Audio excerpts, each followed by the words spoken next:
प्रधानमंत्री ने कहा था 2014 में कि मैं देश नहीं झुकने दूंगा, मैं देश नहीं मिटने दूंगा, मैं देश नहीं बिकने दूंगा। अभी क्या हासिल हो गया है? चीन ने ऐलान कर दिया कि भारत का प्रधानमंत्री नरेंद्र मोदी झूठ बोलता है। भारत के जो भूभाग, भारत के लद्दाख से लेकर अरुणाचल तक को चीन ने अपने नक्शे में शामिल कर दिया। पुष्कर सिंह धामी वो शख्स है जिसने भारत का शीश काट करके चीन के साथ जोड़ने का काम किया था। जब 15 जून को 20 निहत्थे जवानों की हत्या कर दी गई थी और 76 को अधमरा कर दिया गया था, उसमें भी ऑल पार्टी मीटिंग में देश के प्रधानमंत्री ने झूठ बोला था। ये ट्रैक रिकॉर्ड है मोदी का। 15 लाख के लिए, 2 करोड़ के लिए, अच्छे दिन के लिए, किसानों के लाभकारी मूल्य के लिए झूठ बोला। नरेंद्र मोदी का जो यार है अडानी, बंदरगाह, एयरपोर्ट, हथियार बनाने की कंपनियां, रेलवे लाइन, चीन के नागरिक चांग चुंग लिंग को बेची गई, जिसने 63 अरब अमेरिकी डॉलर अडानी के माध्यम से लगा रखा। जिस दिन 15 जून को हमारे जवानों की हत्या कर दी गई थी, उस हत्या के बाद देश के प्रधानमंत्री की हिम्मत नहीं पड़ती है चीन बोलने की। पहले सीडीएस बिपिन रावत थे जिन्होंने 21 नवंबर 2021 को कहा कि हमारे देश के लिए बड़ा खतरा है चीन, हेलीकॉप्टर में दुर्घटना में मारे गए। देश में तो तमाम किसान, महिला, मजदूर, आम इंसान जानता है कि देश के प्रधानमंत्री झूठ बोलते हैं। पर ये हमारे घर का मामला है। ब्रिक्स सम्मेलन जो हुआ अभी दक्षिण अफ्रीका में, उस सम्मेलन के अंतिम दिन 24 अगस्त को जब भारत के प्रधानमंत्री नरेंद्र मोदी और चीन के राष्ट्रपति शी जिनपिंग के बीच में अनौपचारिक बातचीत हुई, उसके तत्काल बाद 25 अगस्त को चीन के विदेश मंत्रालय ने ऐलान किया, घोषणा की, कहा कि ये सब की जो मीटिंग थी ब्रिक्स सम्मेलन में मोदी और जिनपिंग की, मानी भारत के प्रधानमंत्री और चीन के राष्ट्रपति की, वहां भारत के प्रधानमंत्री के आग्रह पर, अनुरोध पर की गई थी। और जैसे ही चीन के विदेश मंत्रालय ने खुलासा किया, भारत के विदेश मंत्रालय ने भी तपाक से कहा चीन झूठ बोल रहा है, चीन का दावा झूठा है। भारत की सरकार के पास मोदी से मुलाकात के लिए चीन के राष्ट्रपति की रिक्वेस्ट पेंडिंग पड़ी हुई थी। हम सब तो जानते हैं कि प्रधानमंत्री ने कहा था 2014 में कि मैं देश नहीं झुकने दूंगा, मैं देश नहीं मिटने दूंगा, मैं देश नहीं बिकने दूंगा। अभी क्या हासिल हो गया है? 2 बड़ी घटनाएं। एक, चीन ने ऐलान कर दिया, पब्लिकली दुनिया को बता दिया कि भारत का प्रधानमंत्री नरेंद्र मोदी झूठ बोलता है। प्रधानमंत्री ने अपील की थी, आग्रह किया था, गुजारिश की थी।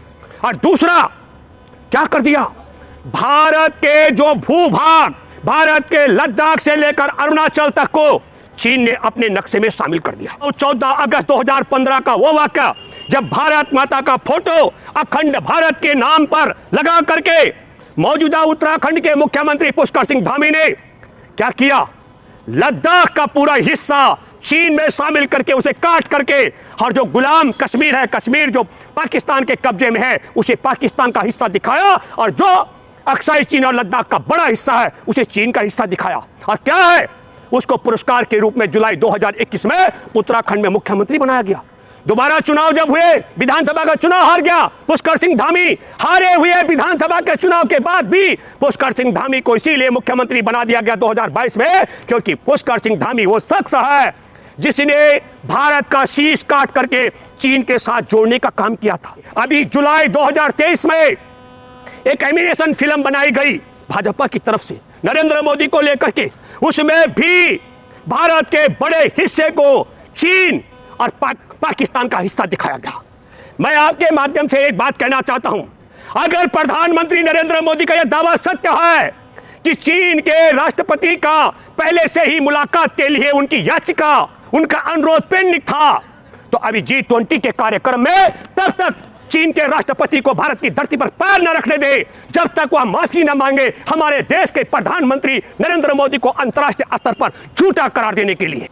तब तक चीन के साथ सारे संधि विच्छेद कर दे, संबंध खत्म कर दे, जब तक वो हमारे देश के प्रधानमंत्री पर झूठ बोलने का आरोप वापस नहीं ले लेता है।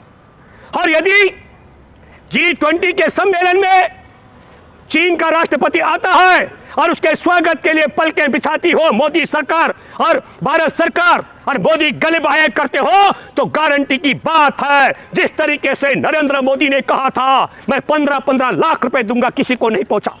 दुनिया में जो काला धन है उसे वापस लेकर आऊंगा, काला धन वापस नहीं आया। किसानों की आमदनी दुगनी करने का वादा, लेकिन आमदनी दुगनी नहीं हुई, आत्महत्या कर रहे किसान। और सबके अच्छे दिन लाने का जो वादा किया था और 2-2 करोड़ लोगों को रोजगार देने की बात की थी, नरेंद्र मोदी 2-2 करोड़ को रोजगार नहीं दे पाया, किसानों की आमदनी दुगनी नहीं कर पाया, विदेशों में जमा काला धन भारत में नहीं ला पाया, सबके अच्छे दिन नहीं ला पाया और किसी को खाते में भी 15-15 लाख रुपए नहीं पहुंचा पाया।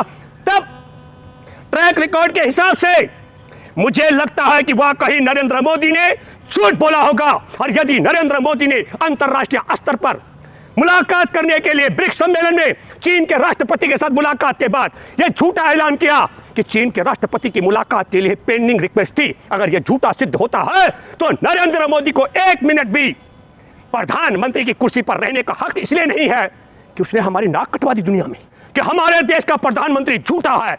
क्या दुनिया में अगर यह सिद्ध हो जाता है कि चीन के राष्ट्रपति से मुलाकात के लिए भारत का प्रधानमंत्री गिड़गिड़ाया था और यहां विदेश मंत्रालय से झूठ बुलवाया है, तो हमारी जग हसाई होगी कि नहीं होगी। इसलिए मैं आपके माध्यम से यह कहना चाहता हूं, दूध का दूध और पानी का पानी होने वाला है G20 के सम्मेलन में, जब नरेंद्र मोदी और वहां के राष्ट्रपति चीन के राष्ट्रपति का स्वागत करेंगे।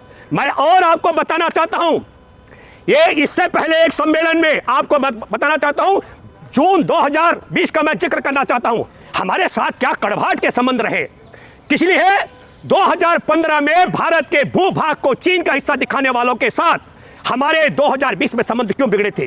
गलवान घाटी के विषय में भी जब 15 जून को 20 निहत्थे जवानों की हत्या कर दी गई थी और 76 को अधमरा कर दिया गया था, उसमें भी ऑल पार्टी मीटिंग में देश के प्रधानमंत्री ने झूठ बोला था। यह ट्रैक रिकॉर्ड है मोदी का। 15 लाख के लिए, 2 करोड़ के लिए, अच्छे दिन के लिए, किसानों के लाभकारी मूल्य के लिए झूठ बोला, लेकिन चिताएं जल रही थी हमारे जवानों के, चीन ने मारे थे। तब मोदी क्या बोले थे? न कोई घुसा है, न घुस आया है, न हमारी सीमा पर किसी का कब्जा है। और जब मोदी के झूठ की पोल खुली तो नरेंद्र मोदी ने चीन के ऐप पर प्रतिबंध लगा दिया था। दिल्ली मेरठ रैपिड रेल का जो मार्ग है, उसके टनल का ठेका करीब 1100 करोड़ रुपए का चीनी कंपनी का, वो ठेका कुछ दिन के रद्द कर दिया गया था। हमारे देश को लगा चीन के सारे संबंध हमने खत्म कर दिए, लेकिन कैसे खत्म हुई मैं आपको बताऊं। हमारे देश में नरेंद्र मोदी का जो यार है अडानी, उसके माध्यम से बंदरगाह, एयरपोर्ट, हथियार बनाने की कंपनियां, रेलवे लाइन अडानी के माध्यम से चीन के नागरिक चांग चुंग लिंग को बेची गई, जिसने 63 अरब अमेरिकी डॉलर अडानी के माध्यम से लगा रखा है। यह बात मैं इसलिए कहना चाहता हूं कि नरेंद्र मोदी ने अभी झूठ बोला, हमसे कहा कि हमने ठेका रद्द कर दिया, ऐप पर प्रतिबंध लगा दिया, पर हिंडनबर्ग की रिपोर्ट के बाद पूरी पोल खोल हमारे सामने खुली। यह मैं इसलिए कहना चाहता हूं, नरेंद्र मोदी का झूठ बोलने का रिकॉर्ड हमारे देश में मतदाताओं से लेकर के और प्रधानमंत्री बनने का बाद, चाहे जवानों की हत्या के मामले में हो और चाहे चीन के साथ व्यापारिक संबंध खत्म करने के मामले में हो, और अब राष्ट्रपति। और क्या मैं बताना चाहता हूं, भारत के प्रधानमंत्री और जिनपिंग चीन के राष्ट्रपति के बीच में चर्चा हुई। प्रधानमंत्री ने कहा हमें एलएसी का सम्मान करना चाहिए, हमें एलएसी पर विजिट करना चाहिए, शांति वार्ता के लिए हमें वहां पर जो सीमांत क्षेत्र है वहां पर शांति बहाल करनी चाहिए। तो मैं नरेंद्र मोदी से कहना चाहता हूं, प्यारे देशवासियों, आपसे भी मैं कहना चाहता हूं, हमारे देश के अंदर बिपिन रावत थे पहले सीडीएस। एक बड़ी बात मैं आपसे कहना चाहता हूं, जिस दिन 15 जून को हमारे जवानों की हत्या कर दी गई थी, उस हत्या के बाद देश के प्रधानमंत्री की हिम्मत नहीं पड़ती है चीन बोलने की, देश के गृह मंत्री का हिम्मत नहीं अमित शाह का चीन बोलने का, देश में भाजपा के राष्ट्रीय अध्यक्ष अपना नड्डा की हिम्मत नहीं है बोलने की, और रक्षा मंत्री राजनाथ सिंह हमारे देश के पहले सीडीएस है बिपिन रावत थे, जिन्होंने 21 नवंबर 2021 को कहा कि हमारे देश के लिए बड़ा खतरा है चीन। और आपको बताता हूं, 8 तारीख को वह बहुत उच्च स्तरीय Mi-17B5 डबल इंजन के हेलीकॉप्टर में दुर्घटना में मारे गए। एक शख्स है जिसने चीन को दुश्मन बताया, उनका नाम बिपिन रावत, मारे गए। आज तक भी देश में मोदी, अमित शाह, राजनाथ सिंह, मोहन भागवत और नड्डा की ताकत नहीं है जो चीन का चीबुचा बोल दे। इसलिए मेरे दोस्तों, मैं आपसे अपील करता हूं, क्या हमारे देश का भूभाग को चीन का हिस्से में शामिल करने वाले 2015 का जिक्र कर रहा हूं। पुष्कर सिंह धामी पर देशद्रोह का मुकदमा क्यों नहीं चलना चाहिए? एमिनेशन फिल्म में हमारे देश के हिस्से को चीन और पाकिस्तान का हिस्सा दिखाने के लिए 2023 का जिक्र कर रहा हूं। भाजपा और मोदी सरकार पर देशद्रोह का मुकदमा क्यों नहीं चलना चाहिए? और झूठ बोलने वाले प्रधानमंत्री नरेंद्र मोदी जो गिड़गिड़ाया जिपनिंग के सामने, उसे पद से क्यों नहीं हटाया जाना चाहिए? ये सवाल मैं आप सब लोगों से कर रहा हूं।